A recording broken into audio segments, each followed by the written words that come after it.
Hello, everyone. Hey, Chris, Patrick was having trouble linking up with the meeting. I tried to send him an email with the link on it, but I was unable to do that.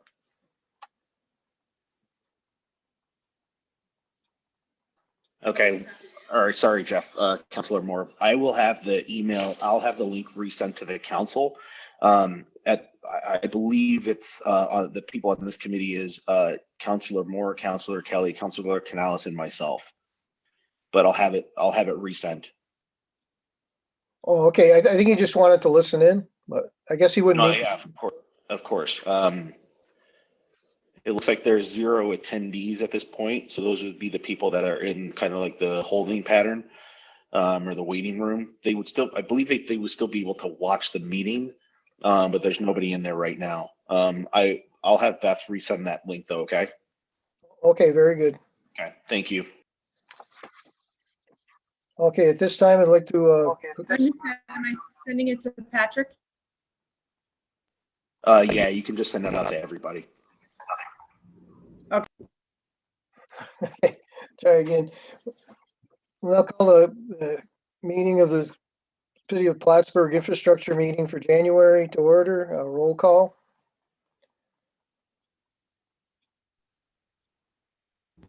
Councilor Moore, you can simply acknowledge. Sorry, Councilor Moore, you can just simply acknowledge everybody's presence. Okay, there's Mike, Jamie, myself. Okay, very good. All in attendance. We don't have any meetings to approve, minutes to approve, so we'll move on beyond that. Our first presenter would be the planner for our Arts Park resolution. Milana? Melina. Hello, everybody. Oh, sorry. It's okay. So the Clinton County Historical Association, in partnership with Outside Arts, is requesting permission to place an interpretive panel in the new Arts Park. As you know, the mural that they want to highlight abuts the city park. So they're just basically asking permission to put up an interpretive panel somewhere near the mural. Luck Brothers will begin construction of the Arts Park as soon as weather allows this spring. So, we told them that they need to get approval from council and that we would continue to coordinate with them to make sure that the interpretive panel is, sited properly. I think there are quite a few good spots where the panel could go that, wouldn't interfere with the proposed arts for the park or the proposed concrete walkways or landscaping. So I think we can find a good spot for them. Another consideration is the city is also developing some design standards for signage in the downtown. So we want to work with them to make sure that whatever that panel looks like is in line with the city's design standards. So we'll figure out where to site it with them. We'll also figure out how best to design it and present the information. In addition to that, I think it's a great project. The only thing that I'm concerned about is maintenance. So, there's a couple different panels around town, and there's one right across from City Hall in McDonough Park. There's a couple on the Heritage Trail at the beach. Those unfortunately have seen better days. I think both of those are actually fallen over and kind of dangerous at this point, and nobody's taking care of them. So I just would hate for that to happen in this park, which is going to be, brand new, the jewel of downtown. So I think we need to come up with some sort of maintenance agreement or MOU with the Historical Association, just to make sure that if there are any issues going forward, that they will be responsible for maintenance of the panel. That's really all that I have. Jerry Favreau from the Historical Association will be able to answer any questions you guys have, but it's really very simple. They're just asking for permission to put the panel on city property. Okay, did anyone have any questions, Chris? Yeah, thank you. Completely my complete ignorance on this process. I can only use, I'm new to this job for so much longer, but I'm going to use this right now. Does this need council approval? If so, why does it need council approval, or is it something that we can kind of just execute because it's part of the Arts Park? And then I would sincerely agree with Melina that any project like this, we can use this as an example, comes with some type of MOU for maintenance. If you have been out to the city beach, well, I should say, if you haven't been out to the city beach recently, please go to the gazebo on the beach and look at those signs, which are in complete disrepair. They are fallen over at this point, and they look horrible. So I would encourage that if this is a project that is going to be installed by us and maintained by someone else, that there is some type of agreement for ongoing maintenance or replacement in the future, which includes replacement if there's another rebranding effort for signage in downtown, just to make sure that it's consistent and it's maintained consistently. But other than that, I certainly see zero issue with this item. My only outstanding question is, does this actually need council approval, or is it something that can just be pushed forward?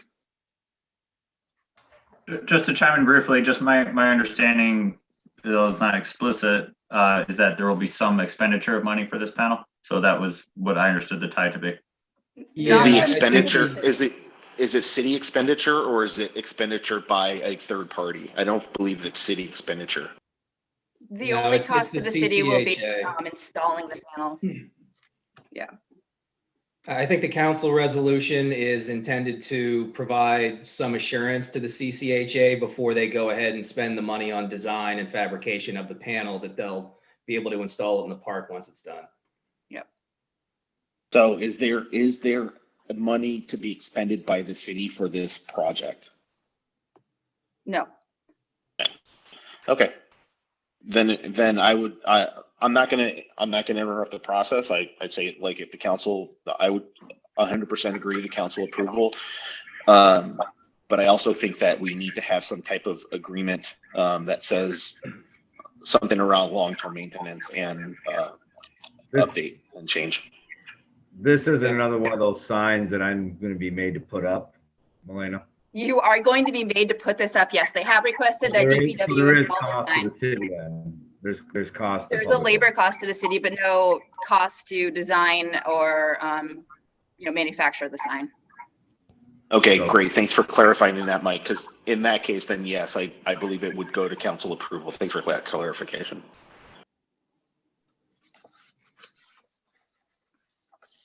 Okay, being no further business with planner. Mike Kelly. Oh, Mike, you got a I question? really like that MOU idea for ongoing maintenance. I think that's something we should have on just about everything, because there are many areas in the city and our own property where maintenance is behind.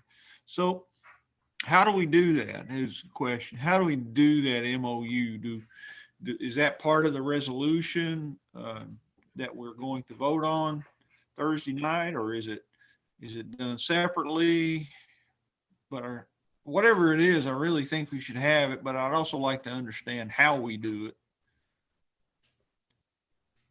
I don't know the complete answer, but I would say I don't think we need to postpone the item. We could certainly amend the item with another whereas the CCHA agrees to ongoing maintenance MOU, where that MOU is then defined. I don't necessarily believe it has to be like explicitly outlined right now, but I think with the caveats that we have said, it needs to be maintained. It needs to be replaced or updated if there is a change in sign design downtown, which I'm sure that there will be over the many years that we hope that the sign is there. But I think we could amend the resolution to include a whereas, and then make sure that whereas is consistent with what the discussion has been. And I agree with that. The actual language is authorizing, it's pretty broad, but it's authorizing the mayor to execute all necessary documents. So if you include that MOU in the whereas, then the mayor has that authority to kind of clean it up or sign it after the fact. Okay.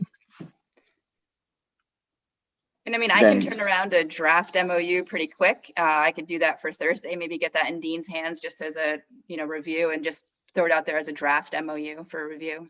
Yeah, but if we just add a general MOU language to the item here, we don't need to have the explicit bulletproof language for the MOU. It's just a matter of understanding this discussion and some of the caveats that we're not going too far outside of the scope of what we've already discussed. The other thing is, to be on the safe side, I would probably be more comfortable passing the resolution if there were a motion to amend the resolution and then the amendment language and a motion to amend, a second, an approval to amend, and then with some whereas language added, and then an approval of the item. And I know, by the way, that we don't want to get, this is part of the, part of the committee structure, part of the committee process is to work some of these things out. So, we're not trying to amend and change things on the fly all of the time. But in this case, we do want to address the gap that we can see that could be presented in the future.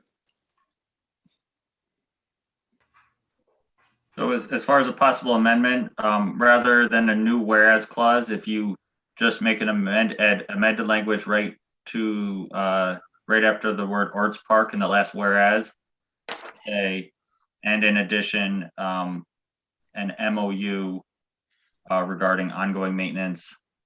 Any other pieces to that? Okay, I'll make the motion to amend the final whereas clause to append the language for adding an MOU to sign maintenance. I'll second. Okay, Mike Kelly, second. All in favor?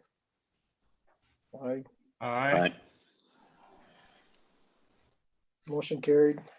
So that just amended it. So now that's the current amended language. So now you would do a motion on the resolution as amended. I'll make that motion. Okay, I'll second that. All in favor? Aye. Aye. All opposed, motion is carried. Does that answer everyone's questions as far as the arts park, or do we move on? Okay, moving on to public works, we have several draft resolutions coming up there. So we deal with them one by one. If anybody needs any explanation, the first one is authorizing a shared service agreement. And I just want to point out, Sorry, Chairman. There's two other items under the planning department, which is a discussion of the City Hall window capital project, and then the draft resolution authorizing transfer of funds to cover those. Okay, I'm sorry, Chris. Okay, no worries. But I just wanted to explain to everybody too, we're just moving these resolutions to the agenda.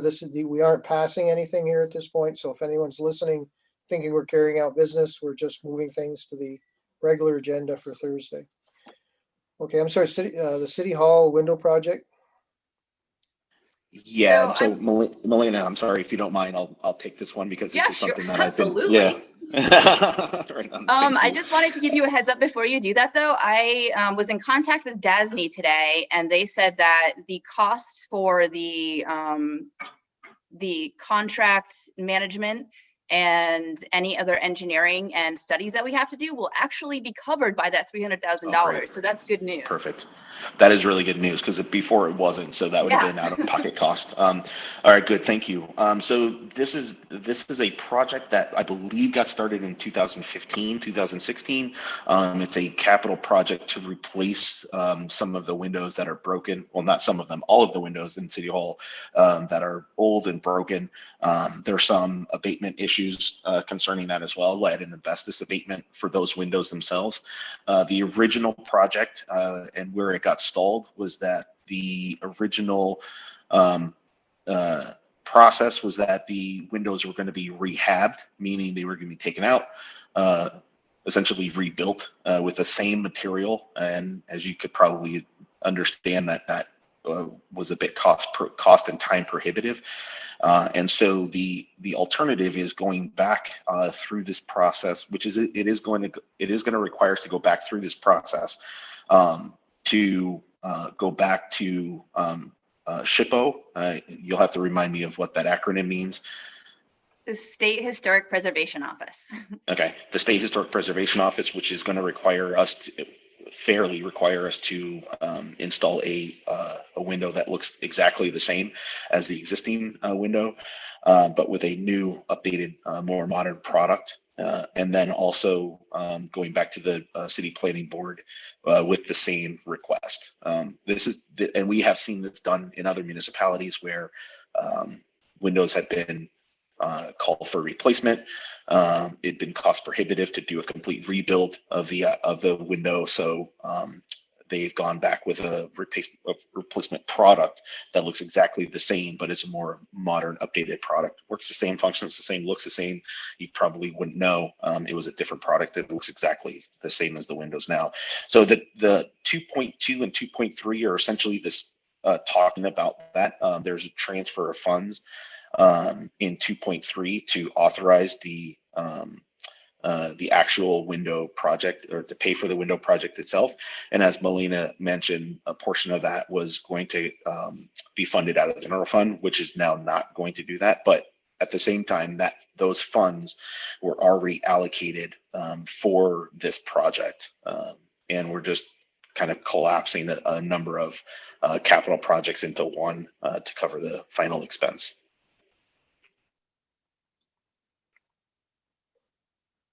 Yeah, those windows are long overdue. Yeah, and you know, when the project first kicked off some years ago, the replacement product, the rehab product, I should say, was taken out from building inspector's office, rehabbed. It took a number of months and resources.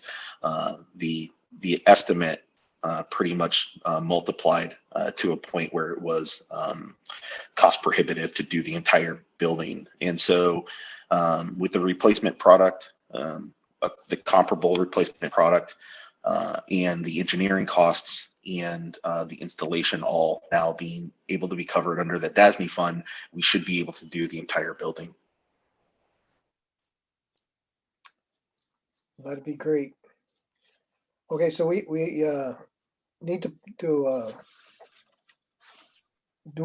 resolution, which we'll get to, is authorizing the transfer of funds to cover the City Hall window project.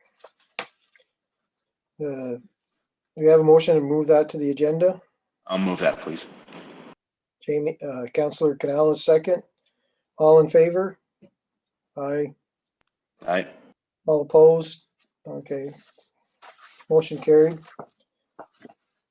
Okay, now I think we'll be moving to Public Works. We have a draft resolution authorizing the mayor to sign a shared service agreement with New York State Department of Transportation. We'll open that up to discussion. Or we should make a motion to move that to the agenda. A motion.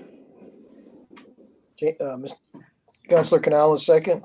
All in favor? We'll discuss, let's have a discussion before. Yeah, sorry, it's a discussion before we call to question. Sorry. Okay, go. We'll open that to discussion. I'll kind of jump in here, guys, give you a brief description about this one. So this is basically a resolution that allows the mayor to sign an agreement with New York State DOT for emergency purposes. So typically, if we have an emergency such as a snowstorm, the governor would have to declare a state of emergency for us to get assistance from the state. This agreement allows us to bypass the governor's state of emergency. So if we do need it, we can call DOT and get assistance from them. It is, if we do need them, it is reimbursing DOT up to $25,000 if we do need it. We haven't used this to my knowledge before. This is a renewal of an agreement, so it is something that we've already had in place prior years.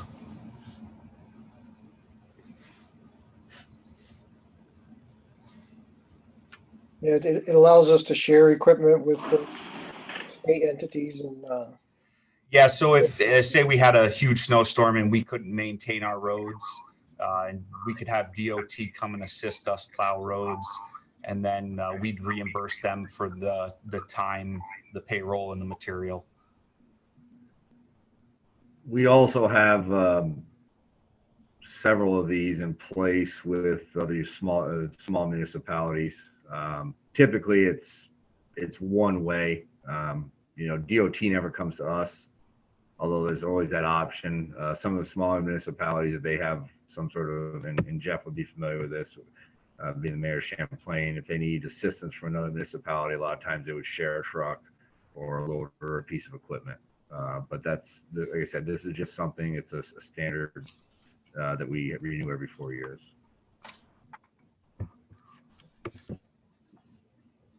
Is there any further discussion on that resolution? Now we'll proceed to vote to move it to the agenda.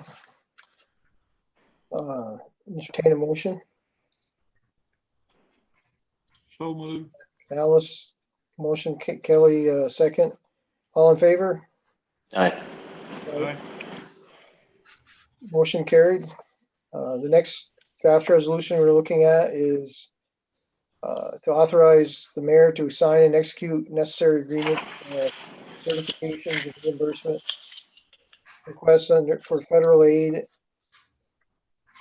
and or Marshalli Act on behalf of the city of Plattsburgh for pedestrian safety plan. I think everybody's familiar with the pedestrian safety plan. Entertain a motion. Yeah, let's make the motion first. Yep, you could make a motion. Yep, I'll make a motion. All second. All in favor? Aye. Aye. Discussion? So just a point of clarification, it's a motion, a second, then a discussion, and then a call to question. Okay, sorry. Thanks, Jeff. This is an authorization that had already been executed on July 11th, 2019. We're re-executing that plan, which is the Pedestrian Safety Action Plan. There are 5 areas in the city that will fall under this plan, 2 of which are priority, the Cornelia and Broad Street intersection, and then the Prospect and Cornelia Street intersection. And then there's a number of other items that, if time and resource allow, will expand into those 3 other intersections. But essentially what this one is funding to completely restructure the Cornelia Broad Street intersection, aptly named the intersection of the Triangle of Death. And if you ever had the pleasure to walk up in that area, you would know that you are taking your life into your own hands by traversing that intersection. So there's a number of improvements that are being made in that area, including some sidewalk improvements, which we'll get down, which we'll talk about a little bit further down into the other capital projects. But that essentially is funding those 2 intersections and ideally and hopefully a number of other intersections. So this is simply revising that resolution so that I am able to put my pen to paper on this one. Okay, this has been in the works for a while, so is there any discussion? If not, all in favor? Aye. Motion is carried. Now the resolution authorizing Department of Public Works to add for bids for the Public Safety Action Plan project. Entertain a motion. I'll make a motion. Second by Councilor Canales. Any discussion?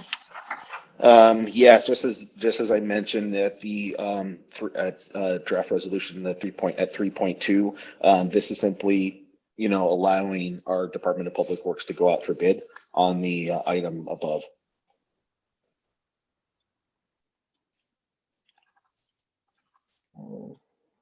Any further discussion? This is just to get us started. Important project that follows in with the next resolution. Okay, all in favor? All right. Aye. Motion carried. Now we have, let's see, I think we have a draft resolution to adopt the City of Plattsburgh Complete Streets implementation. I'll make a motion. Okay.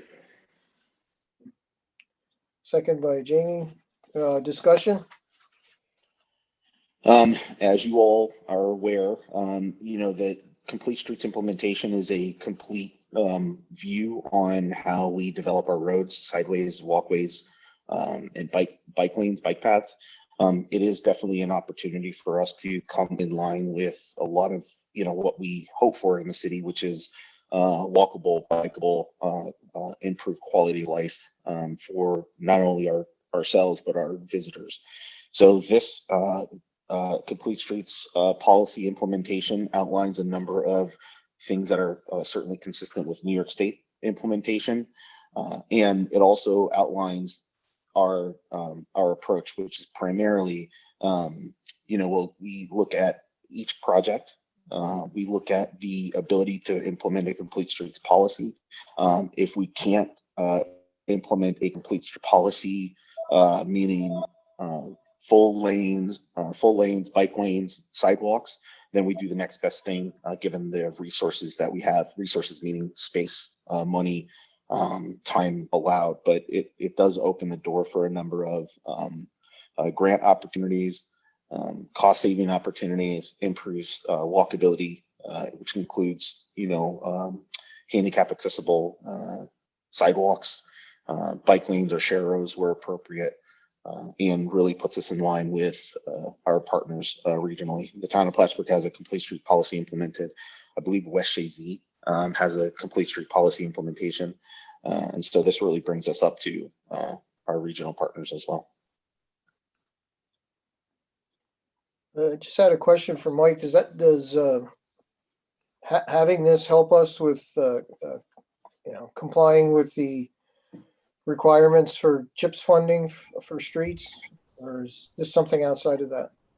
This is outside of that. It's just good practices is what it comes down to. I know Milena is very familiar with it. Andrew, obviously Mayor Rosenquist. It does, the CHIPS is more of a maintenance monies that we arbitrarily get based on miles of road. We'll talk a little bit more about that when we get to 3.7, but this is a good thing to have. Like the mayor said, it definitely opens some doors. I'm not super familiar with it, but what I do know is this is what we should be doing. Well, it follows with our desire to have walkable communities, so I guess that fits in. Is there any other discussion? If not, all in favor? Aye. All opposed? Motion's carried. Now have a discussion on beach preparation.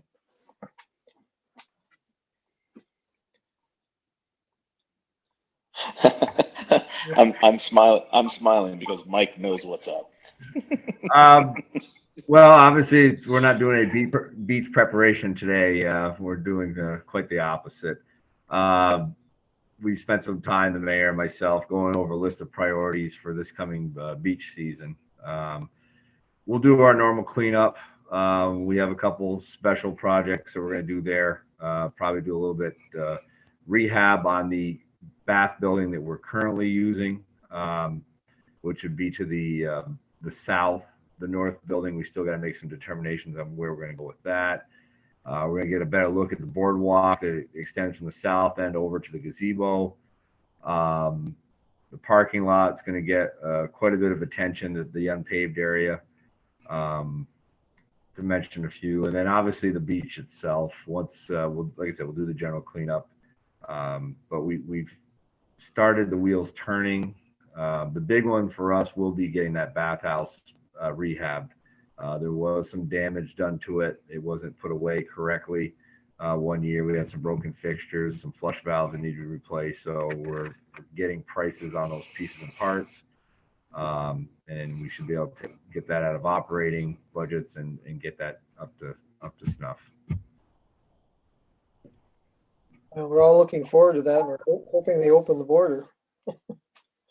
Yeah, and I will say that it's not any.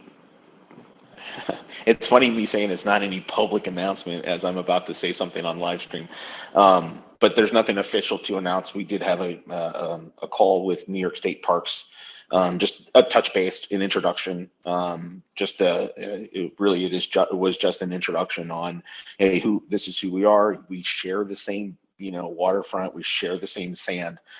Maybe there's an opportunity to grow in that capacity. And it was a very good call. I walked away feeling very positive, but like I said, there's, nothing has been agreed on. It was just a cursory introduction. It is my full intention to have the beach operating this summer.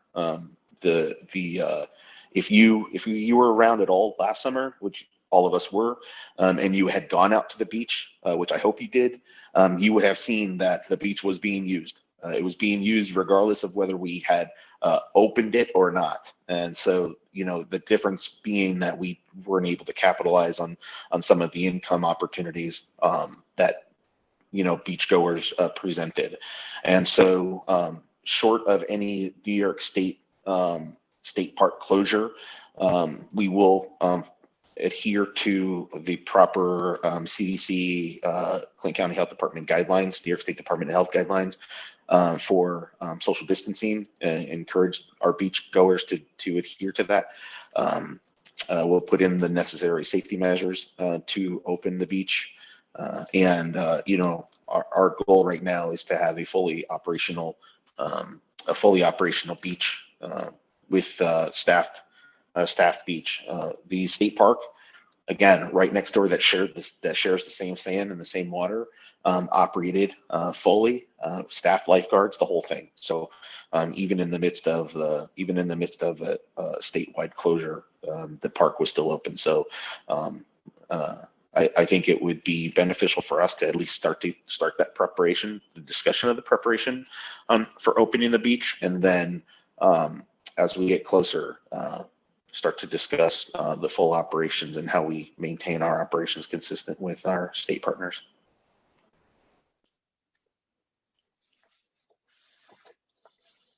Is there any other items on this? Oh, one thing I did want to bring up there, it seems like every year we get caught short with lifeguards. They seem to be very difficult to procure. It may be good to maybe start looking at that a little early, because we always end up with a problem there. Yeah, there certainly are a couple concerns that I'm aware of. One is the price difference between what the city of Plattsburgh pays and what the state park pays, which is a good $3 to $4 difference in that rate. So it is tough to say, hey, come work for us for $3 less. But I think there's a way to fill that gap for lifeguards and that kind of temporary staff. I have a question about lifeguards. Is it absolutely necessary to have lifeguards? Last year, I visited the beach quite a bit, and to be honest with you, it's a lot more fun without lifeguards. And swimming opportunities are really, really good. When the lifeguards are there and they have the ropes and everything, at the end of the summer, when the beach is most pleasant, you can go in the water up to your waist, and that's about it. And without lifeguards there, you can go in as far as you want. So I just wonder, can we have that discussion? Is it everybody's giggling? I don't understand why. But because I'll tell you, we're all laughing because we 100% agree with you. That's why everybody's like, hey, it makes perfect sense. I think, Councilor Kelly, I think that there is both the public perception of, what we need to do as a community to keep our beachgoers safe, which is true. We do need to make sure that people are safe, and emergencies happen, accidents happen. We don't want to be caught in a position where accidents happen and we could have avoided it or prevented it. So that's a conversation for us to have. The other thing is, when you do go to our beach, it's that once you walk up, it's the 50 yards from, east to west that are covered. But then if you walk a quarter mile down the beach, all the way to the west, there ain't nobody down there, right? And people are down there swimming, and the dogs, exactly, the dogs are running, yeah, exactly. Yeah. So there's a conversation to be had, and I think that there's a good balance between having a posted swim area where, I feel fine with letting Miles run into the water by himself without me and Tracy, running after him, and there's a lifeguard there to protect him and everything. But then there's the other side of it where, people want to walk down to the end of the beach, and, they want to be able to swim and play in the water too. So I think there's certainly a conversation and exploration for that. And as I mentioned, if you were out there last year, there were no lifeguards and everybody was in the water, right? So there's a conversation about that. But we're not laughing at you, we're laughing with you, because it is funny. We are all thinking the same thing about this whole situation. So yeah, I'm happy that you are thinking that way. I just hope we can do something about it. And last year I noticed that the public was very, very good at social distancing. They didn't need to have anybody there to monitor that and tell them to do it. They just did it. Now, that was just really nice to see, So anyway, I hope we can have that discussion as we move further along toward opening the beach, and decide if you really need lifeguards, or is it okay just to let people swim at their own risk, I guess is. And another thing is, I don't want to spend too much time on this, but this will be my last comment. That it seems to me that we don't abide by the same rules that the state park does.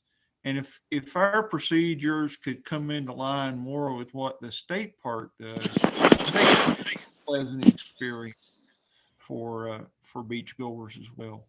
But that's, Councilor Kelly, I 100% agree. And part of that conversation with our partners at the state was asking them, hey, can you share your policies with us? If our policy is, when we have a staff lifeguard, if our policy is going to swim within the buoys and the rope, but we're going to monitor 50 feet outside of that, making sure that is consistent with our. Chris, I don't know why, maybe it's just me, but I can barely hear you. Just make a slight adjustment here. Yeah, your audio isn't coming in, Chris. Is that better? Yeah. Okay. One of the reasons why we did have that conversation with our state partners was to engage and ask, hey, what are your policies? If you go to our beach and you go to our beach and you go within that 50 square meter area for swimming, and you can go 50 feet outside of that and get the whistle blown. We just want to make sure that that's consistent with the folks just a half mile down the beach. So, and then also the swim outside of those areas. What's their policy for swimming outside of those areas, for camping on the beach, for bonfires on the beach, for barbecues, things like that. And we just want to make sure that those things are consistent and consistent with everybody on the beach, just because it makes sense. If rules apply on one end, it'd be nice if they were consistent on the other end. It's the same stretch of land, isn't it? It sure is.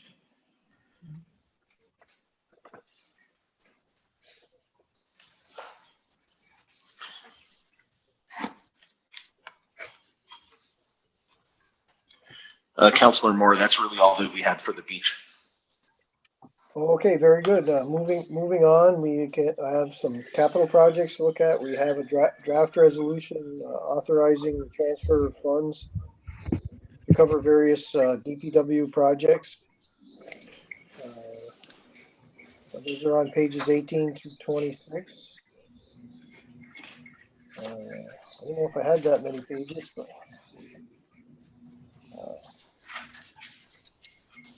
Making a motion to remove that to the agenda. I'll make that motion. Thanks, Mayor. Second? I'll second that. Okay, discussion? You want me to take a swing at this, Mayor? I'll run down all of them. Do you want me to do it? Because I think I might ruin it. Okay, I can try. I'll run down it quick. We can try to move this along. The first one you'll see is for Capitol Road or street resurfacing. In there, the first one's a big ticket item is Beekman Street. That is for design, much like any of the other roads we do with a full depth reconstruction, whether it be Main Road or Cogan we've done, which is slated for this year. That's what that portion of this is. Palmer, White, George, Standish, Riley are all projects that are going to be a mill and fill type of job. What we did, not knowing what we're going to have for CHIPS allotment for this calendar year, I try to keep it tight right now until we know in April or June if we get how much CHIPS money we're getting. But this is what we have left on our rollover balance to cover those. Including the miscellaneous paving, which will pick up any loose ends. We also added an item in here for miscellaneous sidewalks and ADA improvements, which we're going to start doing like the road program, doing a sidewalk program yearly where we pick large stretches of sidewalk. Our city is in bad disrepair and doing substantial sidewalk projects. Will be more defined in years to come, but for this year, Andrew and myself are going to identify some, I think, probably starting up by the Triangle of Death there and working our way down Cornelia Street will be a good place to start. But we definitely want to get our hands or brains wrapped around this one and moving that forward. So that's this first resolution. The second one is under public service buildings. DPW boiler system replacement. We have 2 heat plants in our main buildings that are failing. When we turn them back on this fall, we had leaks in both of them. 1996 is a vintage of them. It is time. They're sectional cast iron boilers or push nipple boilers that actually one of my previous employers most likely put in. They wore out. So this is to cover the cost of design and replacement of the heat plants themselves. It does not include any sort of replacement of piping throughout the building and heating units. Those are just fine. But this is a must and needs to be done in this building. The next item is public service equipment. We have 3 items on here, some interesting ones. Heavy duty service truck, which is a mechanic's truck. This is going to replace one that we're handing down to the water section. They're going to take the old box van we have and repurpose it. We have a truck there with a broken frame that was actually a hand-me-down from MLD we've been using, and this will replace the mechanic's truck. In turn, would replace an MLD truck that was a hand-me-down. The interesting one here is ground penetrating radar. I'm going to mute myself, and Andrew can explain what's that's all about. So we're looking at getting ground penetrating radar, which would be used in conjunction with a lot of our survey equipment for locating underground utilities. One of the biggest problems we have, especially when we have a water leak, is we don't know what's there for unidentified utilities. We often will start digging and find private sewer lines or abandoned water lines, and we find them. We have to spend the time to determine what they are, whether we can cut them, get rid of them. What this does is it gives us a snapshot of what's below grade before we start digging. And it gives us a better idea as far as figuring out what our water mains, the depths that they run. So we're not, guessing from spot to spot the elevation of them. And I am going to note that one of the stipulations for this, one of my stipulations, I should say. I know Mike loves me. These guys love me, by the way. I should use that. That this is also going to be used to I don't want to say generate revenue, but it's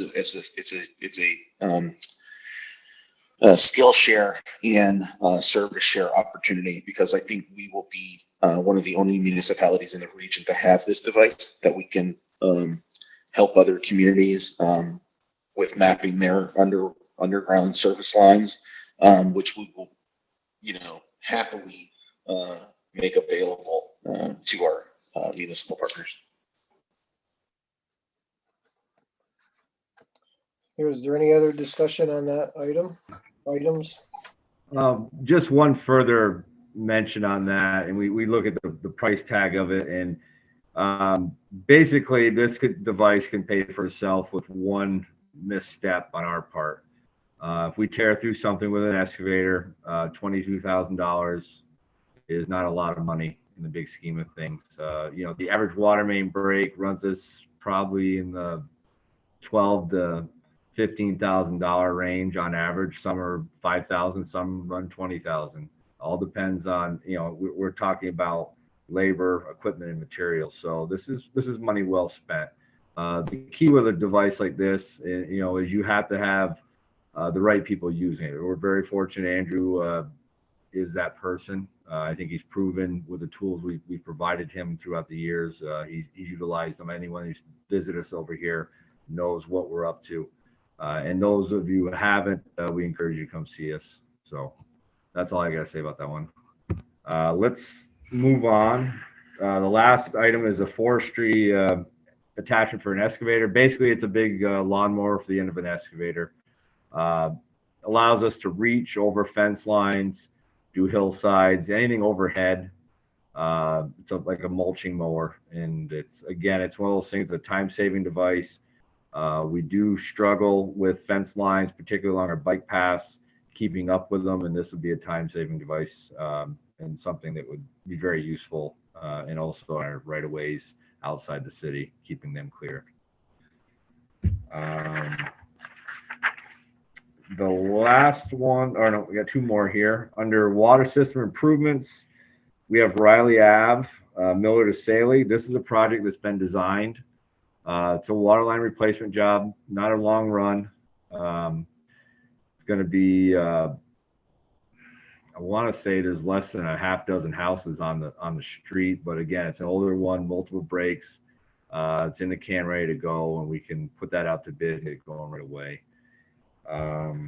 All out of water funds. Then we'll redo the road surface with under the road resurfacing portion of it and chips. And the last one we have, and we spoke to the mayor earlier about this, is in John Ruff, sanitary sewer river run slip lining project. If you're not familiar with what slip lining is, basically it's putting a sock inside of a pipe. They inflate the sock and inject an epoxy resin typically, and it makes a new pipe. The river run is a troublesome sewer for us. It's along the Waterhouse Street on the Saranac River.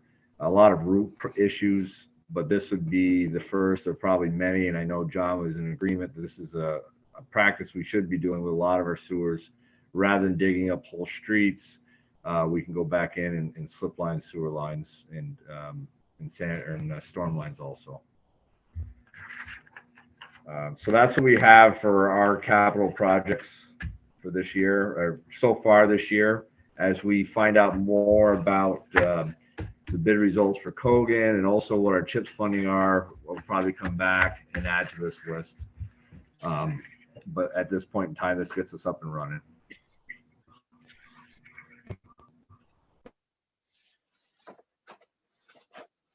Okay, were there any more questions on those capital projects? If not, we'll all in favor of moving that to the agenda? Aye. Aye.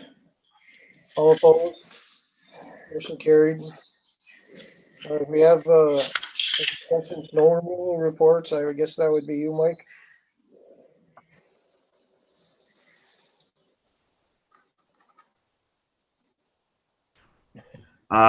Nothing much to report right now. The season's gone pretty well. The last few weeks that I think we've had two major snow events, and I say major, accumulation of 4 inches or less really isn't, I would consider major. Some nuisance stuff. Tonight will be interesting. We're looking at snow probably starting substantially around 3 o'clock. And of course, it always hits heaviest during drive time. So at 8 o'clock, when everyone wants to be on the roads, that's when we'll be out there. So that's our business. We'll take care of it.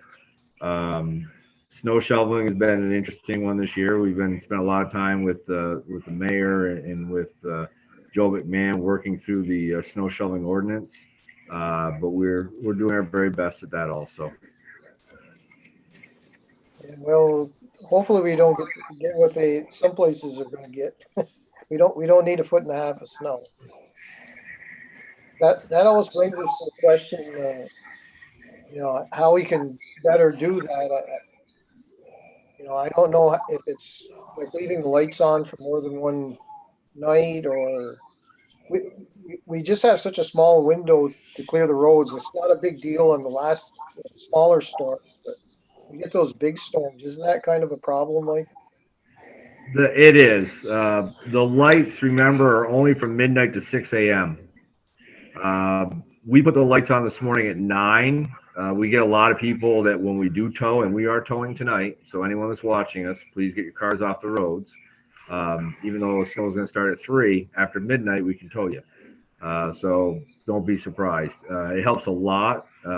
We had some requests. I think Councilor McFarland wants to go for ride along. Tomorrow might be a good day for that, especially with some snow. I think the mayor wants to sit in with us. It's not an easy job what these guys do, particularly the big trucks. You got about 22 feet of hanging steel. So getting down some of these city streets is very, very tough. But yes, we do the best we can. We don't want to inconvenience the community, but by the same right, we got to be able to get down these streets. Not a whole lot we can do during the daytime hours after 6 a.m. We just got to kind of play slalom with who parks on the street. I really appreciate when people don't. It does make our lives a lot easier. Slow down too. That helps a lot with the plow drivers.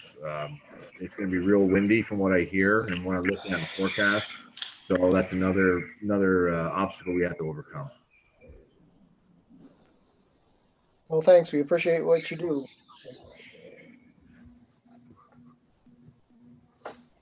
Okay.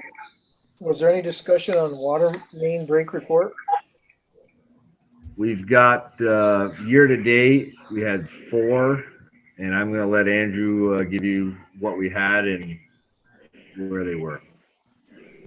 So the first one we had was at the intersection of Beekman and Cornelia Street. We ended up having to shut down the Vilas Homes water while we fixed that. So that one was a pretty bad one because it was right in the intersection.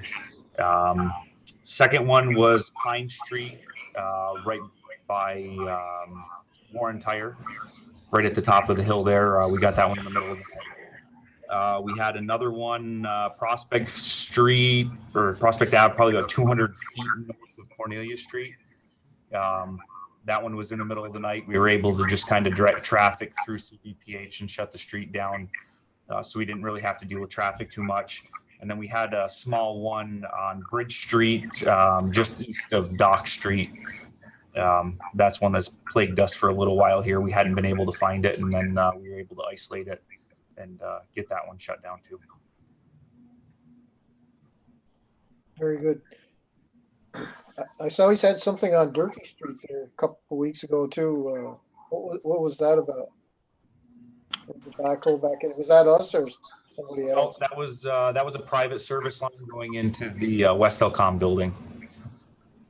Well, connecting to our new line. Yeah, to our main out on the street. We had to dig our box. We had some issues shutting the line down. We dug our box, fixed it, shut it down, and then the next day they hired a contractor to come in and fix their service line. Okay, very good. Did anyone else have any questions on water main breaks?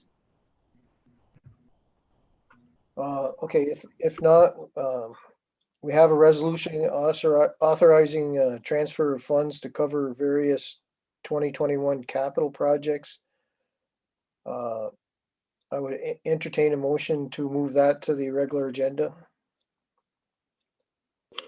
Motion. Second. Councilor Canales. Any discussion?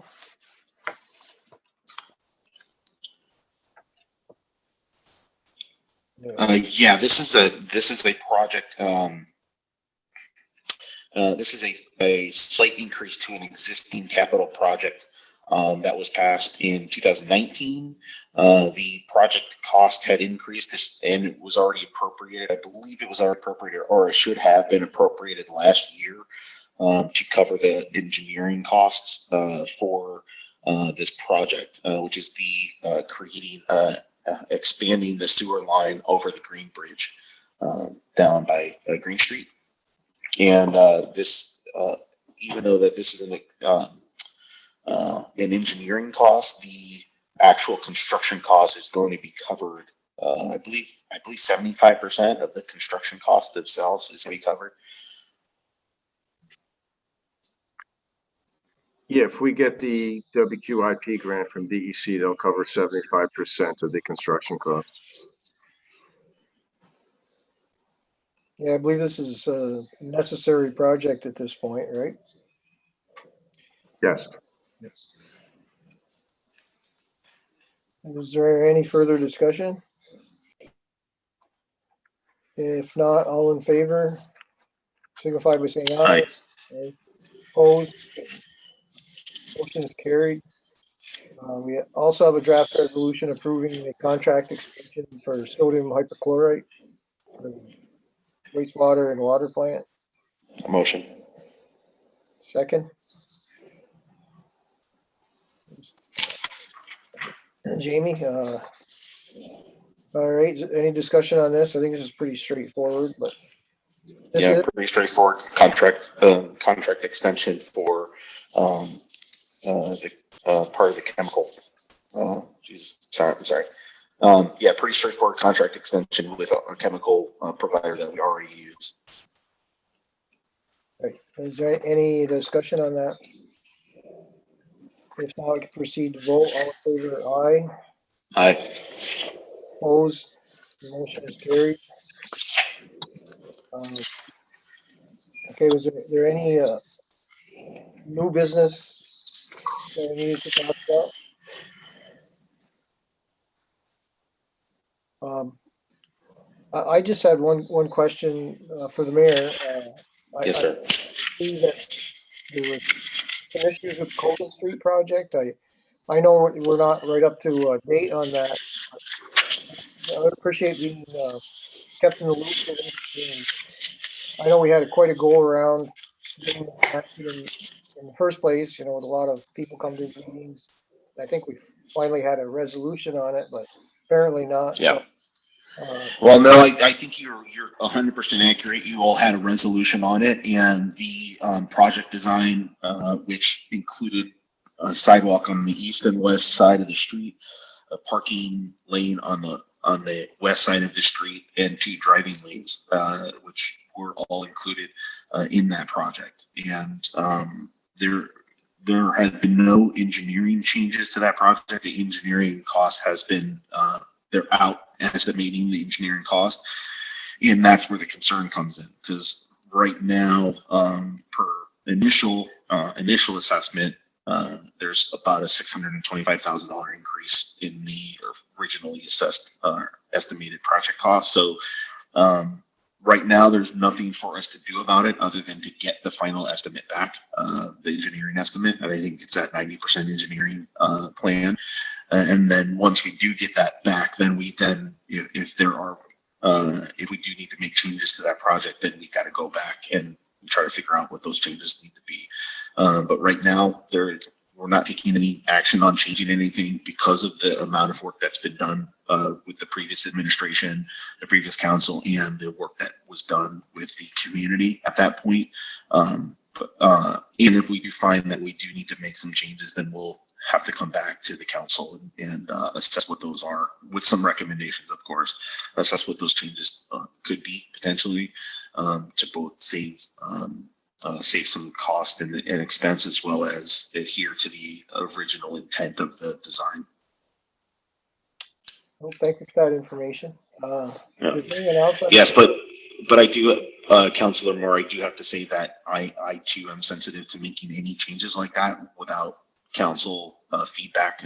It's not something that I want to surprise anybody in the council with, and it's not something I want to surprise anybody in the community with, because we have had calls. We've had a call about that project, and it's not something that, you know, I know that a lot of work has been done, and that's not lost on me, and so I do want to honor that work. Okay. Does anyone else have any new business? If not, I would entertain a motion to adjourn. Motion by Mayor Rosenquist, second by Councilor Kelly. All in favor? Aye. Motion is carried. Meeting is adjourned. Thank you all. Thanks, folks. Aaron, have a good night.